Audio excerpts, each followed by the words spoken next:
বিচার বিভাগের পৃথক সচিবালয় বহাল রাখার নির্দেশনা চেয়ে করা রিট শুনানি মুলতবি করেছেন হাইকোর্ট। সুপ্রিম কোর্ট সচিবালয়ের বিষয়ে আপিল বিভাগে চূড়ান্ত নিষ্পত্তি হওয়ার আগ পর্যন্ত এই শুনানি মুলতবি থাকবে।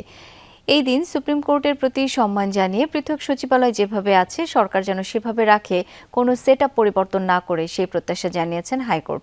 সোমবার বিচারপতি আহমেদ সোহেল ও ফাতেমা আনোয়ারের দ্বৈত বেঞ্চ এই আদেশ দেন। অ্যাটর্নি জেনারেল রুহুল কুদ্দুস কাজল বলেন, সংসদ তার স্বতন্ত্র ক্ষমতা বলে সুপ্রিম কোর্ট সচিবালয় অধ্যাদেশ রহিতকরণ করেছে। এর আগে বিচার বিভাগ পৃথককরণ করে সুপ্রিম কোর্ট সচিবালয় প্রতিষ্ঠার নির্দেশনা দিয়ে রায় দেয় হাইকোর্ট। হাইকোর্টের রায়ের বিরুদ্ধে আপিল করবে রাষ্ট্রপক্ষ। সেই আপিল নিষ্পত্তি পর্যন্ত এই রিটের সিদ্ধান্তের জন্য অপেক্ষা করতে হবে। প্রত্যাশা করেছেন যে ইন দ্য মিন টাইম সরকার যেন তড়িঘড়ি করে সুপ্রিম কোর্টের প্রতি সম্মান জানিয়ে এখানকার বিচার বিভাগীয় সচিবালয়ের সংক্রান্ত যে সমস্ত সেটআপ আছে এটাকে ট্রান্সফার না করে ফেলেন। যে রহিতকরণ আইনের মধ্যে বলা আছে আরও অধিকতর যাচাই বাছাই করা হতে হবে। এই অধিকতর যাচাই বাছাই অর্থ তো এটাও হতে পারে যে সুপ্রিম কোর্টের আপিল বিভাগের চূড়ান্ত নিষ্পত্তি পর্যন্ত তারা দেখতে পারে।